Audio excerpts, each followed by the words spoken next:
Hi everyone, welcome back to my রোজকার mini blog. ঘুম থেকে উঠে কিন্তু অনেক কিছু টুকটুক করে খেয়েছি, কোনোটাই আমার পছন্দের না, বুঝলে। তারপর চলে আসলো ঘন ঘন এক বাটি ডাল আর রুটির ফুলকো। লুচির ফুলকো লোকে খাই, আমি খাচ্ছি রুটির ফুলকো, কারণ লুচি খাওয়া এখন স্বপ্নের বাইরে। তারপর ঘরটাকে পরিষ্কার করে নিলাম আর জানলা দরজা সব কিছু কিন্তু খুলে দিয়েছি।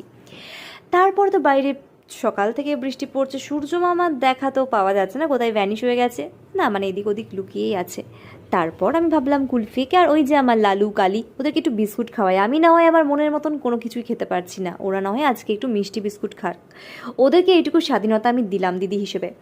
তারপরে এই ছোট্ট বাটিটাতে করে, যেটা আমি রিলায়েন্স থেকে কিনেছিলাম, 60 টাকা দাম মাত্র, তাতে করে চলে আসলো আপেল। দেখে কি বুঝতে পারছো এটা আপেল কেন বলো তো? খোসা ছাড়ানো, কারণ খোসা দেওয়া কোনো ফল আমি খেতে পারবো না, তাই সমস্ত কিছুর খোসা ছাড়িয়ে আমাকে দিতে হয়। তারপর স্নান টান করে লাঞ্চ করলাম খিচুড়ি দিয়ে, সাথে আলু ভাজাও দিয়েছিল আমার মা দয়া করে।